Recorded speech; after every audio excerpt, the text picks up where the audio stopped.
जी नमस्कार, स्वागत है आप सभी का शिक्षा मित्र क्लासेस के यूट्यूब चैनल पर। मैं हूं गौतम और करते हैं बेटे आज के सेशन की शुरुआत। और आज हम बात करने जा रहे हैं बेटा अपने इकोनॉमिक्स। ठीक है, तो सेशन को करते हैं स्टार्ट और बात करते हैं बेटा आज की क्लास के फर्स्ट क्वेश्चन की। अब लिखा है बेटा, सबसे पहला क्वेश्चन है यहाँ पे, economics is the study of. जो इकोनॉमिक्स है, जो अर्थशास्त्र है, यहाँ पर हम किसका अध्ययन करते हैं। ठीक है, तो फर्स्ट ऑप्शन बेटा हमारे पास दिया है क्या, way to reduce want eliminate the problem of scarcity, the choice we make because of scarcity, the distribution of surplus to goods in need, more than one of the above, या फिर sir none of the above. अब यहाँ पे बेटा देखा जाए, अगर हम इकोनॉमिक्स की बात करते हैं तो हाँ सर, एक चीज की बात निकल के आती है, वो है हमारे पास क्या, स्कार्सिटी। जी सर। अब जब बेटा हमारे पास स्कार्सिटी होती है, क्योंकि हमने एक चीज पढ़ी है क्या, resources are limited but they have alternative uses, यानी कि सर संसाधन सीमित है और संसाधन सीमित होने की वजह से ही हमारे पास क्या निकल के आता है बेटा, दुर्लभता। यानी स्कार्सिटी का मतलब क्या है कि ह्यूमन की वांट्स क्या है, अनलिमिटेड है। मानव की जो हमारी इच्छाएं है वो क्या है बेटा, अधिक है। और हमारे पास संसाधनों की क्या है बेटा, कमी है। तो हम इसीलिए क्या करते हैं, उसके अल्टरनेटिव्स को चूज करते हैं। ठीक है, उसके अल्टरनेटिव्स को बेटा हम यहाँ पर विकल्प को चुनते हैं। तो लिखा है यहाँ पे, a way to reduce wants eliminate to the problem of scarcity. क्या हम समस्याओं को दूर करने के लिए आवश्यकता कम करने के उपायों का अध्ययन करती है? नहीं सर, ये ऑप्शन बेटा यहाँ पे नहीं होगा। The choice we make because of scarcity, जो हम चॉइस बना रहे हैं, ठीक है, जो हमारे पास निकल के क्या आती है, प्रॉब्लम ऑफ चॉइस, यानी कि चयन की समस्या। तो हम क्या उत्पादन करें, कैसे उत्पादन करें, किसके लिए उत्पादन करें, तो हमारे पास क्या बेटा, ये तीन सेंट्रल प्रॉब्लम ऑफ इकोनॉमी निकल के आती हैं। तो वहीं पर यहाँ बोला गया है क्या, कि इकोनॉमिक्स बेटा किसकी स्टडी करती है, कि जो हमारे पास चॉइसेस हैं, जो हमारे पास अल्टरनेटिव हैं, उनको हम चूज करेंगे और बेस्ट विकल्प को क्या करेंगे, हम चुनते हैं, ताकि हम अपनी डिमांड्स को, अपनी इच्छाओं को पूरा कर सकें। ठीक है, तो ऑप्शन नंबर बी यहाँ पर बेटा क्या होगा, हमारे लिए सही जवाब होगा। अगला ऑप्शन दिया था, the distribution of surplus goods to those in need, जो अधिक वस्तुओं के वितरण का। नहीं सर, ऐसा कुछ नहीं है। More than one of the above, none of the above यहाँ पे आंसर नहीं होगा। तो सही जवाब यहाँ पर बेटा हमारे पास क्या हो जाएगा, ऑप्शन नंबर बी। ओके, तो दुर्लभता होती है जिसके कारण हम रिसोर्सेज को अल्टरनेटिव चुनते हैं और अल्टरनेटिव के अकॉर्डिंग ही फिर हमारे पास क्या निकल के आती है, प्रॉब्लम ऑफ चॉइस। ठीक है जी, चलेगा। बढ़ता हूं बेटा अगले क्वेश्चन की और। Next question is, when demand is unaffected after the decreasing in the price, degree of elasticity will be. अब यहाँ पे दिया बेटा 0, इनफाइनाइट, 1। अब हम बात करें बेटा यहाँ पे, जब कीमत घटने के बाद मांग अप्रभावित रहती है तो मांग की लोच की डिग्री क्या होगी। अब इस केस में आप देखते हैं बेटा, हम 5 प्रकार की क्या पढ़ते हैं, आपके पास इलास्टिसिटी ऑफ डिमांड पढ़ते हैं। ठीक है, तो इस क्वेश्चन में हम 5 प्रकार की बात करें तो देखो, ईडी 0 भी दिया है बेटा आपके पास, ईडी इनफाइनाइट भी दिया हुआ है, ईडी इक्वल टू 1 भी दिया हुआ है। ईडी क्या हो सकता है बेटा, ग्रेटर देन 1 भी हो सकता है, और ईडी इज लेस देन 1 भी हो सकता है। अब यहाँ पे अगर हम देखें कि सर प्राइस अनअफेक्टेड है, यानी कि सर डिमांड में कोई भी प्रभाव नहीं पड़ता, तो ये जो डिमांड कर्व होगा, इस केस में हमारे पास ये डिमांड कर्व कुछ इस प्रकार से चल रहा होगा बेटा, और ये पैरेलल होगा किसके बेटा, वाई एक्सिस के। ये जो मांग वक्र है वो पैरेलल किसके है बेटा, वाई एक्सिस के समांतर होगा। ठीक है, अब यहाँ पे अगर मैं बोलूं कि सर प्राइस को इंक्रीज कर दिया जाए या फिर सर प्राइस को डिक्रीज कर दिया जाए, हमारी मांग पर कोई प्रभाव नहीं पड़ता। प्राइस के इंक्रीज डिक्रीज होने से हमारी डिमांड पर कोई प्रभाव नहीं पड़ता। तो इस केस में बेटा ईडी क्या हो जाएगी हमारे पास, शून्य। ठीक है, ईडी क्या हो जाएगी बेटा यहाँ पे, शून्य। और ईडी शून्य बेटा हमें कहाँ दिख रही है, ऑप्शन नंबर फर्स्ट में। ठीक है, तो प्राइस के चेंज होने पर आपकी डिमांड क्या रही बेटा, शून्य रही, ना तो इंक्रीज होने पे ना डिक्रीज होने पे। तो ऑप्शन नंबर ए यहाँ पर क्या होगा, सही जवाब। कहते हैं बेटा इनफाइनाइट कब होता है, इनफाइनाइट कब होती है, परफेक्ट इलास्टिक बोलते हैं जब जब ये ईडी क्या होती है बेटा, पैरेलल टू एक्स एक्सिस की होती है। ठीक है, जब ये क्या हो, पैरेलल टू एक्स एक्सिस हो। तो फिलहाल यहाँ पे बेटा आपके पास राइट आंसर क्या होगा, ऑप्शन नंबर ए। सही जवाब यहाँ पे क्या होगा बेटा आपके पास? Option number A. जी सर। अगले प्रश्न संख्या की ओर बढ़ते हैं। तो बेटा यहाँ पे क्या हो गया? शून्य। तो ईडी यहाँ पे क्या होती है? शून्य होती है। चलिएगा नेक्स्ट की बात करें तो नेक्स्ट बेटा हमारे पास choose the correct formula for calculating price elasticity. अब जब बेटा मांग की कीमत लोच की बात की जाती है, किसकी बात की जाती है? मांग की कीमत लोच, ठीक है। और मांग की कीमत लोच के लिए हम लोग क्या करते हैं बेटा? अलग अलग मेथड्स को यूज करते हैं। एक बेटा हमारे पास क्या है? परसेंटेज मेथड है, एक्सपेंडिचर्स मेथड है, ठीक है। और उसके साथ साथ हम लोग किसकी बात करते हैं? आपके पास ग्राफिकल मेथड की बात करते हैं, ज्योमेट्रिक मेथड की बात करते हैं, ठीक है। तो यहाँ पर प्राइस इलास्टिसिटी की बात बोली गई है और ये फॉर्मूला दिया गया है। अब जब हम बड़ा फॉर्मूला की बात करते हैं तो फॉर्मूला आपको ईडी का कुछ इस प्रकार से नजर आता है। Percentage change in quantity of demand, ठीक है जी, divided by percentage change in price of commodity. जब बड़ा प्राइस की बात करी गई है तो हम प्राइस की, देखो मांग की लोच को बड़ा प्रभावित हम निम्नलिखित चीजों से कर सकते हैं, ठीक है। कंज्यूमर की इनकम से भी कर सकते हैं, प्राइस ऑफ कमोडिटी से भी कर सकते हैं, साथ साथ हम टेस्ट एंड प्रेफरेंसेस से भी कर सकते हैं, आपके इग्नोरेंस से कर सकते हैं। तो ये उसके फैक्टर्स क्या हैं? डिमांड के अलग अलग फैक्टर्स हैं। तो कोई भी फैक्टर से इलास्टिसिटी निकल सकती है। फिलहाल यहाँ पे क्वेश्चन में बात की गई है प्राइस इलास्टिसिटी की, तो यहाँ पर हम क्या लेना? चेंज इन प्राइस, ठीक है। इसी को क्या बोलते हैं बेटा? मांगी गई मात्रा में प्रतिशत परिवर्तन, ठीक है, डिवाइडेड बाय वस्तु की कीमत में प्रतिशत परिवर्तन। अब यहां बेटा इसी फॉर्मूले को हम किस फॉर्म में लिखते हैं? इसी फॉर्मूला को बेटा हम परसेंटेज मेथड भी कहते हैं। और यहाँ पे क्या लिखते हैं? P0 इंटू Q0 अपॉन में delta Q into delta P। यानी कि सर ये आपका इनिशियल प्राइस है, यानी कि सर इनिशियल प्राइस को आप क्या बोल सकते हैं? इनिशियल प्राइस को बोलते हैं हम प्रारंभिक कीमत, ठीक है ना। और नई कीमत जो भी आपकी आएगी हम उसको निकाल लेंगे डेल्टा P से, तो आप क्या बोलेंगे? P1 minus P0। सेम कहानी बेटा डेल्टा Q में Q1 माइनस Q0, इनके बीच के रेशियो के लिए हमारे को ये फॉर्मूला चूज करना है। अब लिखा बेटा P बाई क्यू, तो P बाई क्यू आपको कहाँ नजर आ रहा है? P बाई क्यू बेटा यहाँ भी नजर आ रहा है आपको और यहाँ भी नजर आ रहा है। यहाँ पे Q बाई P है सर, ये ऑप्शन गलत हो गया, ठीक है।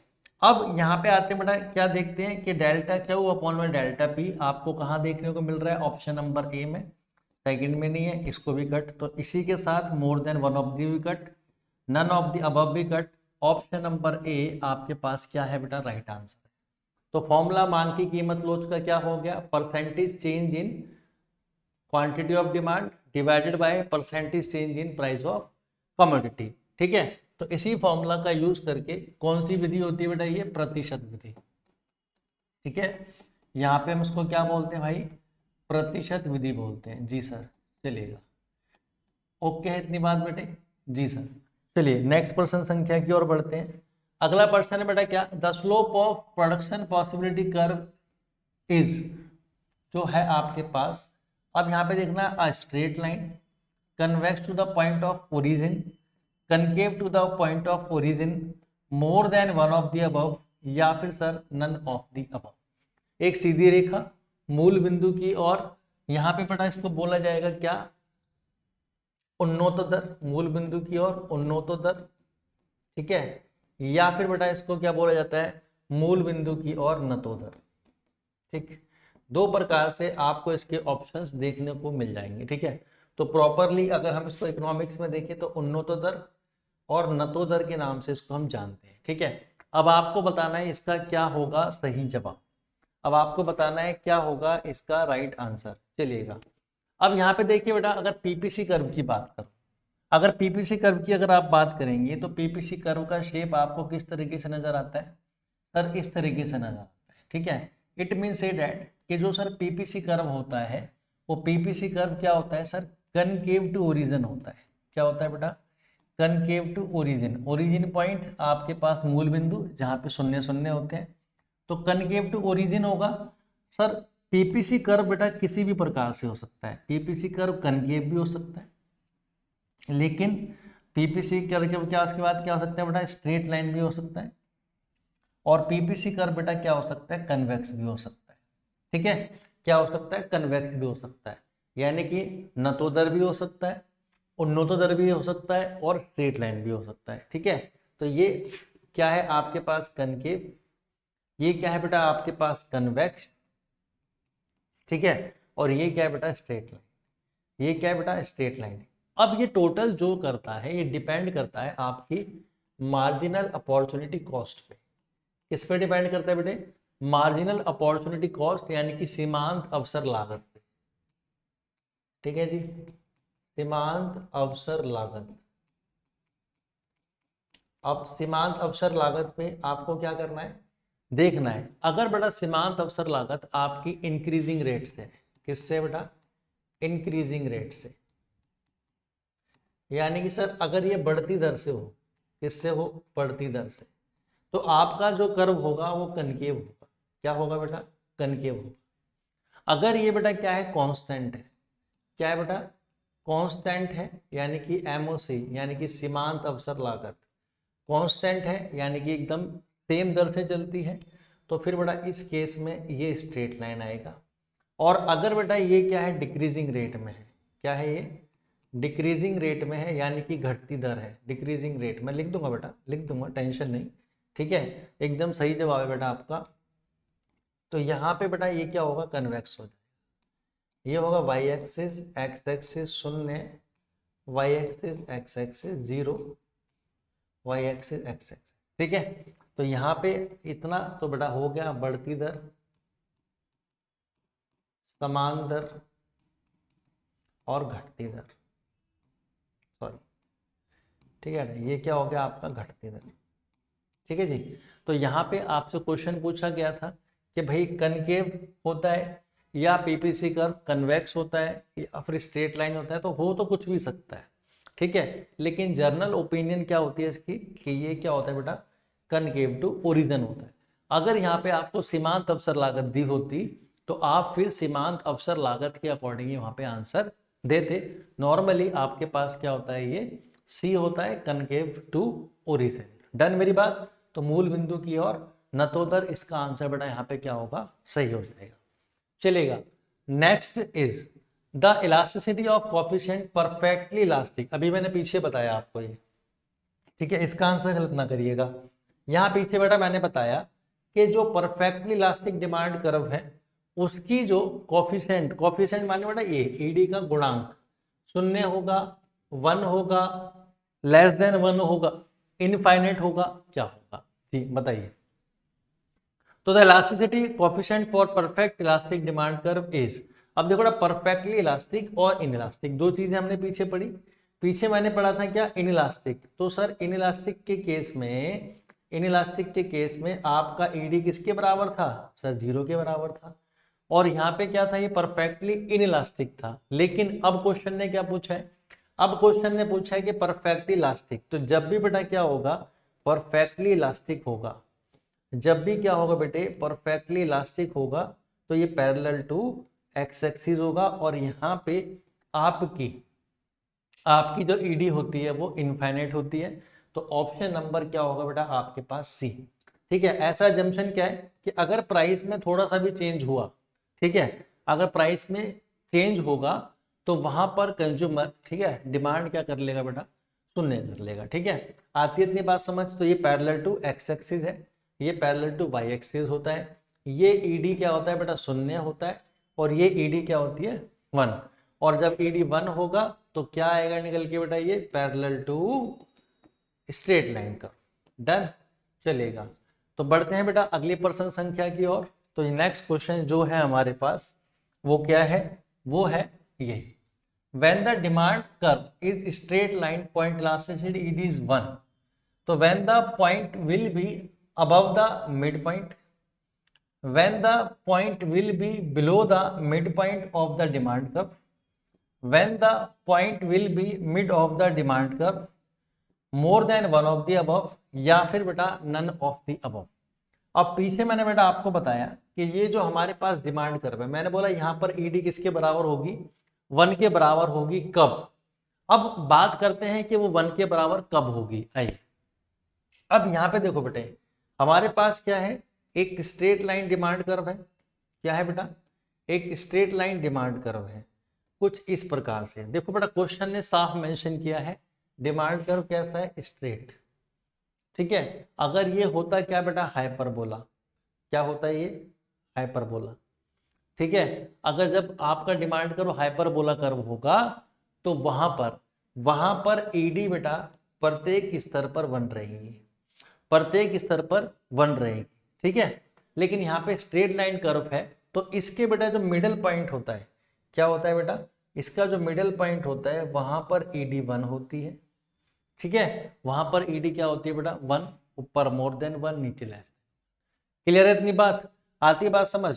तो इसको बेटा हम अलग अलग पार्ट्स में क्या कर देते हैं, डिवाइड कर देते हैं। ठीक है, अपर सेगमेंट, लोअर सेगमेंट। ठीक है, तो मोर देन 1, लेस देन 1। ठीक है, इसको हम क्या कहते हैं बेटा, ज्योमेट्रिक मेथड भी कह सकते हैं।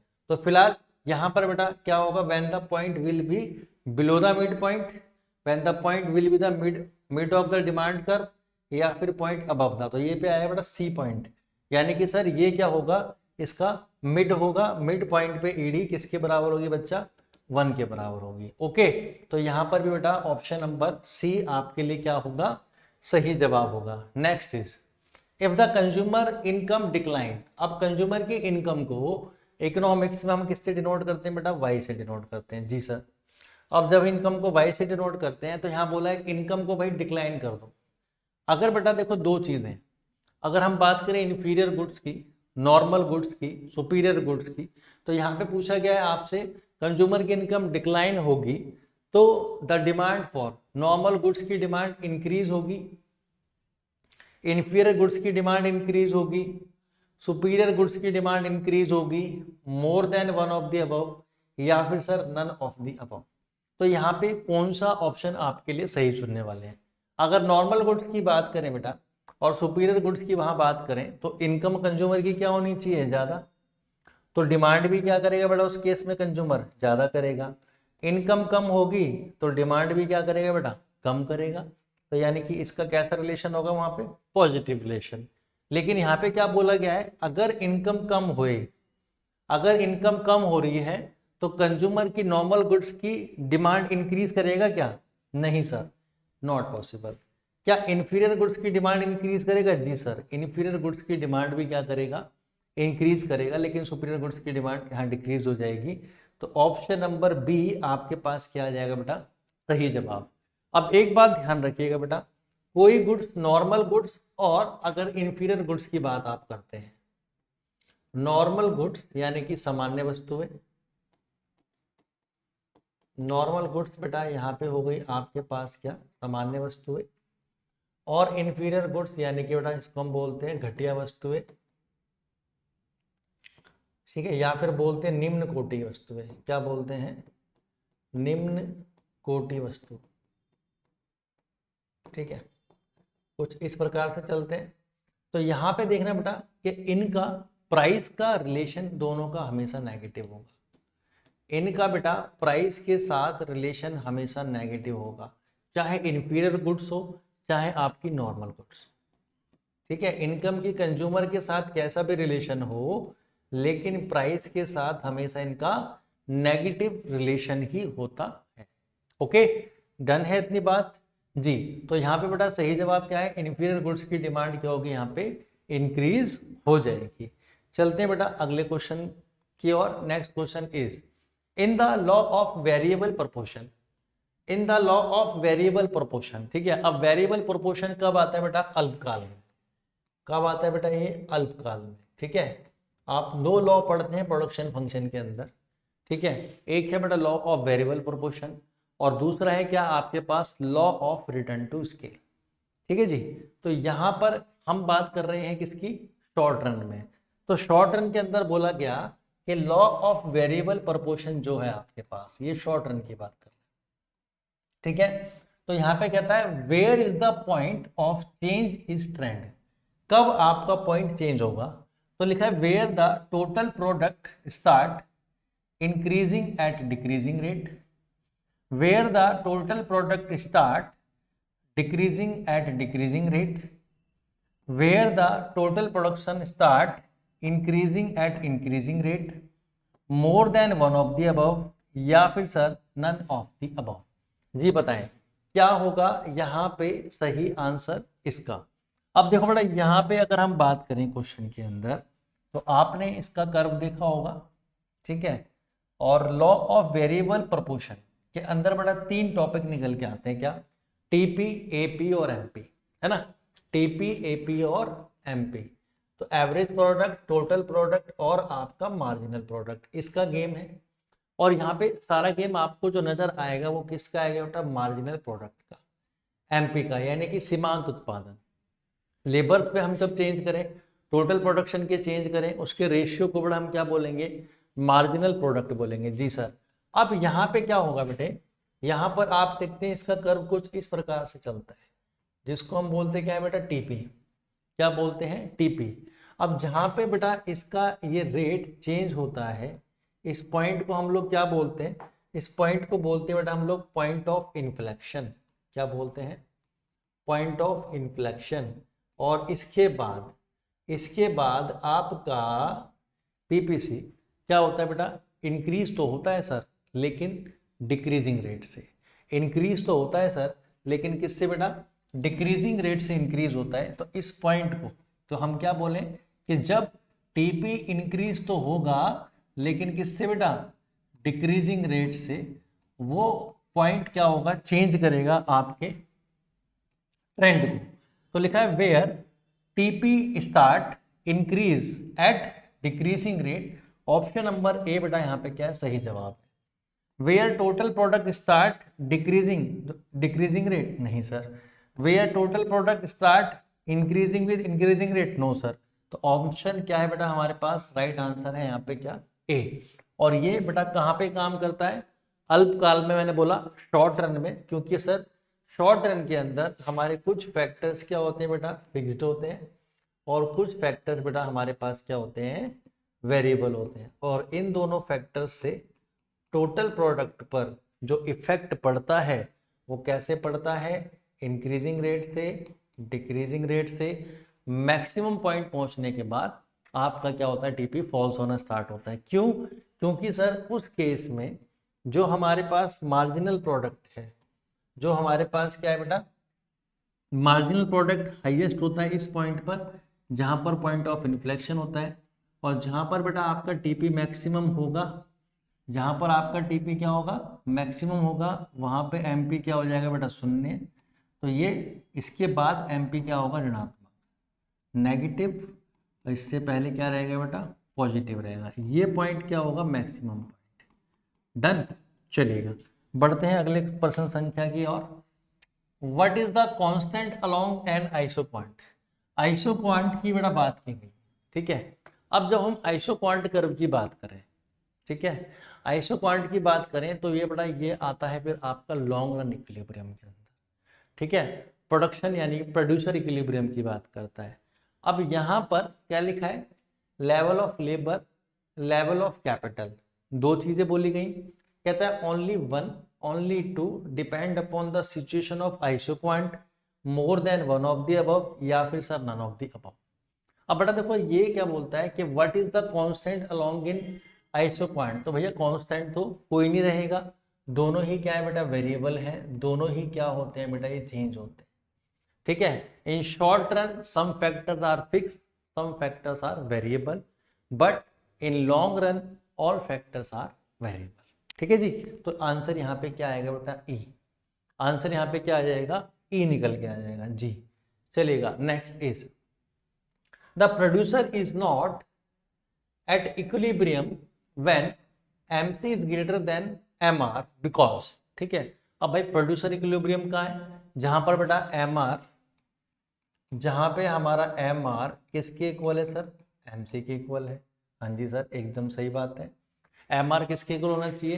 एम सी के इक्वल होना चाहिए। ठीक है, और जहाँ पे सर क्या हो, एम सी कर्व को आपका ए आर कर्व को काटे एम सी। ठीक है, जब आप देखते हैं कहाँ पे, परफेक्ट कंपटीशन में, तो ये हमारा क्या होता है बड़ा, एम आर, या फिर इसको क्या बोलते हैं, ए आर। और एम सी कर्व कुछ इस प्रकार से कट कर रहा होता है, और इस पॉइंट को हम क्या बोलते हैं, इक्विलिब्रियम पॉइंट। क्या बोलते हैं? Equilibrium point. अब यहाँ पे बोला गया क्या बेटा, एम सी ज़्यादा है एम आर से। एम सी ज़्यादा है किससे बेटा, एम आर से, इस पॉइंट पे। तो यहाँ पे क्या होगा, profit can be increase by producing more. Sir जब कॉस्ट ज़्यादा आएगी प्रोडक्शन इंक्रीज करने से, तो फिर हम क्यों प्रॉफिट को इंक्रीज, प्रॉफिट का तो इंक्रीज होने का मतलब नहीं बनता। Loss can be increase by no production. अगर प्रोडक्शन नहीं करूंगा तो भाई लॉस क्यों इंक्रीज होगा? ठीक है, ये बात भी सही है। लेकिन कहता है benefit is less than cost. हाँ सर, इसके बाद क्या होगा, जो हमारे पास कॉस्ट होगी, ठीक है, अगर हम एमसी बढ़ाएंगे बेटा, देखो मार्जिनल कॉस्ट बढ़ेगी तो लॉस बढ़ेगा, that's why option number B नहीं है। लेकिन benefit is less than cost, हाँ जी ये बात तो है कि भाई प्रॉफिट क्या होगा, कम होगा, कॉस्ट क्या होगी, ज़्यादा होगी। तो ऑप्शन नंबर सी यहाँ पे बेटा हमारे लिए क्या हो जाएगा, सही जवाब हो जाएगा। क्लियर है इतनी बात? जी सर, डन। कोई दिक्कत, चिंता, भय, परेशानी इसमें तो बताइएगा। ओके, तो producer is not in equilibrium when MC is greater than MR because of, इसके बाद क्या होगा, बेनिफिट कम होंगे हमारी कॉस्ट से। ठीक है, सॉरी, पिछले में बेटा क्या है कि दोनों में ही चेंजेस आएंगे, इसलिए ओनली वन ओनली टू नहीं था। ठीक है, अब तो क्लियर बेटे, ओनली वन और ओनली टू नहीं था, डेट्स वाई मैंने वहां पे आंसर ई बताया था। क्लियर भाई? चलेगा, नेक्स्ट इज, अगली प्रश्न संख्या बेटा क्या, विच of the following is not a type of market structure. बताइए क्या होगा इसका सही जवाब, क्या होना चाहिए बेटा इसका राइट आंसर, बताइएगा। हाँ जी, चलिए, कहता है जी which of the following is not a type of market structure, perfect competition, oligopoly, competitive monopoly, more than one of the above, या फिर sir none of the above. तो पहला क्या बोला गया बेटा, परफेक्ट कंपटीशन, यानी कि सर पूर्ण प्रतियोगिता है। यहाँ पे क्या है बेटा, पूर्ण प्रतियोगिता। ठीक है बेटा, ये हिंदी इसकी थोड़ी सी चेंज है, तो यहाँ क्या बोलेंगे इसको, पूर्ण प्रतियोगिता बाजार। ठीक है, दूसरा क्या कहता है बेटा, ओलिगोपोली, यानी कि सर अल्पाधिकार बाजार। तीसरा आता है बेटा मोनोपोली, प्रतिस्पर्धी। लेकिन सर मोनोपोली कभी भी प्रतिस्पर्धी नहीं होती, मोनोपोलिस्टिक कंपटीशन हो सकता है। ठीक है ना, हम चार भाग में मार्केट को बांटे, तो परफेक्ट कंपटीशन, मोनोपोली, मोनोपोलिस्टिक, और बेटा आपका ओलिगोपोली। ठीक है, तो फिलहाल यहाँ पे बेटा सही जवाब क्या होना चाहिए कि इसमें से कौन सा नहीं है, तो सी टाइप की मार्केट, सी टाइप की मार्केट बेटा यहाँ पर आपको देखने को नहीं मिलेगी। ये परफेक्टली क्या है, परफेक्ट कंपटीशन। हाँ जी sir, many buyer many seller. Oligopoly sir यहाँ पे फ्यू सेलर्स हैं, और रेस्ट ऑफ द वर्ल्ड क्या है बेटा, यहाँ पे परचेजर हो सकता है। मोनोपोली में सर सिंगल सेलर होगा, बाकी सभी कौन होंगे बेटा, खरीदने वाले होंगे। तो ऑप्शन नंबर सी यहाँ पे क्या है बेटा, राइट आंसर है। मोनोपोली कभी कॉम्पिटिटिव नहीं होती है। क्लियर बात? चलेगा, next is the slope of consumption function, the slope of consumption function is called MPC, APC, APS, more than one of the above, या फिर sir none of the above. अब देखो बेटा यहाँ पर एमपीएस का मतलब क्या है, पहले वो समझ लेता हूँ। एपीसी और एपीएस क्या है? एमपीएस की बात करें बेटा तो ये क्या है बेटा, सीमांत, सीमांत बचत प्रवृत्ति। किसकी बात करता है बेटा, सीमांत बचत प्रवृत्ति की बात करता है। एपीसी की बात करूं बेटा, औसत, औसत उपभोग प्रवृत्ति। ठीक है, और एपीएस की बात करें बेटा, औसत बचत प्रवृत्ति।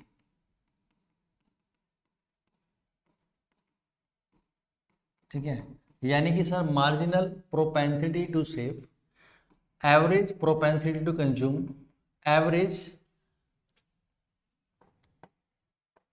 APC, average propensity to consume. ठीक, APS average propensity to save, और एमपीएस बेटा मार्जिनल प्रोपेंसिटी टू सेव। लेकिन क्वेश्चन आपसे क्या पूछा गया है, स्लोप ऑफ कंजम्पशन फंक्शन। अगर हम उपभोग फलन की बात करें बेटा, किसकी बात करें, उपभोग फलन की बात करें, तो उपभोग फलन आपको कुछ इस प्रकार से नजर आएगा, सी बार प्लस में बीटा वाई, सी बार प्लस में बीटा वाई। सी बार बेटा आपको क्या बताता है, मिनिमम कंजम्पशन, यानी कि सर न्यूनतम उपभोग। ठीक है, किसकी बात करता है बेटा, ये न्यूनतम उपभोग की, यानी कि सर ये वो पॉइंट है, न्यूनतम उपभोग, ये सर वो पॉइंट है जहां पर मैं मिनिमम कंजम्पशन होगा ही होगा, चाहे आपका रोजगार लेवल शून्य हो। ठीक है, लेकिन जो बेटा ए यहाँ पे बी डिनोट करता है, ये बी डिनोट करता है एमपीसी को। किसको डिनोट करता है बेटा, एमपीसी को, marginal propensity to consume, marginal propensity to consume जी। ठीक है, तो यहाँ पे आपका सही जवाब क्या आना चाहिए था, एमपीसी, लेकिन यहाँ पर कहीं भी बेटा एमपीसी ऑप्शन में नहीं है, तो आंसर क्या हो जाएगा sir, none of the above. Answer क्या हो जाएगा बेटा, none of the above. Consumption function हमारे पास ये है। ठीक है, और जब कंजम्पशन की बात कर रहे हैं तो यहाँ पर कहीं भी आपको सीमांत उपभोग प्रवृत्ति नजर नहीं आएगी। ठीक है, और ये कांस्टेंट रहती है, क्या रहती है बेटा, ये कांस्टेंट रहती है। तो यहाँ पर बेटा आंसर क्या हो जाएगा आपके पास, E, none of the above चलेगा। Next question is the foreign direct investment include intangible assets, tangible goods, human resources, more than one of the above, या फिर sir none of the above. अब जब बड़ा एफडीआई की बात की जाती है, फॉरेन डायरेक्ट इन्वेस्टमेंट की बात की जाती है, तो एफडीआई के अंदर हम इंटेंजिबल गुड्स की बात नहीं करते, तो ये ऑप्शन तो यहाँ पे है नहीं। ठीक है, ह्यूमन रिसोर्सेज की बात नहीं करते, हम बात किसकी करते हैं बेटा, टेंजिबल गुड्स की। किसकी बात करते हैं, टेंजिबल गुड्स की, जिसको हम देख सकते हैं, छू सकते हैं। दूसरा बेटा हमारे पास क्या होता है, पोर्टफोलियो इन्वेस्टमेंट। भाई हम दो तरीके से इन्वेस्टमेंट कर रहे हैं, फॉरेन इन्वेस्टमेंट, एक एफडीआई के तौर पे, दूसरा बेटा किसके तौर पे, पोर्टफोलियो इन्वेस्टमेंट। तो पोर्टफोलियो जो इन्वेस्टमेंट है वो आपके लिए क्या है, इंटेंजिबल है, जहां पर आप किसकी बात करते हैं, शेयर्स की, बॉन्ड्स की, डिवेंचर्स की, यानी वहां पे आपकी एक मार्केट में क्या हो रहा है, इन्वेस्टमेंट की जा रही है। बट यहाँ पर जो एफडीआई होगा वो किस तरीके से होगा, टेंजिबल गुड्स की तरह होगा। ठीक है, तो ऑप्शन नंबर बी यहाँ पर बेटा क्या है आपके लिए सही जवाब हो जाएगा। Next, the long term capital asset, the long term capital asset means capital assets held for more than 12 month, capital assets held for more than 36 month, capital assets held for less than 36 month, more than one of the above, या फिर sir none of the above. ठीक है बेटा, अब ये आपने income tax में भी पढ़ा होगा कहीं ना कहीं, लॉन्ग टर्म कैपिटल असेट्स की बेटा जब बात की जाती है। ठीक है, लॉन्ग टर्म कैपिटल असेट्स। ठीक है, तो लॉन्ग टर्म कैपिटल असेट जो होती है बेटा, वो लॉन्ग टर्म कैपिटल असेट हमारे लिए क्या होती है, ये जब 3 साल से, ठीक है, अब 3 साल का मतलब क्या है बेटा, 36 महीने। 3 साल का मतलब क्या है, 36 महीने। तो 36 महीने से ज्यादा की अगर हमारे पास होगी कैपिटल, तो उसको हम क्या बोलते हैं, capital long term capital asset. और वो 36 महीने से कम की है तो क्या बोलते हैं बेटा उसको, शॉर्ट टर्म कैपिटल असेट। ठीक है, शेयर बॉन्ड्स वगैरह में इसका जो टाइम पीरियड है उसको क्या कर दिया जाता है, चेंज कर दिया जाता है। ठीक है, तो यहाँ पे अगर ये 3 साल से कम है तो शॉर्ट टर्म कैपिटल असेट, और अगर 3 साल से ज्यादा है तो लॉन्ग टर्म कैपिटल असेट। तो ऑप्शन नंबर बी यहाँ पे बेटा आपके लिए क्या है, सही जवाब होगा।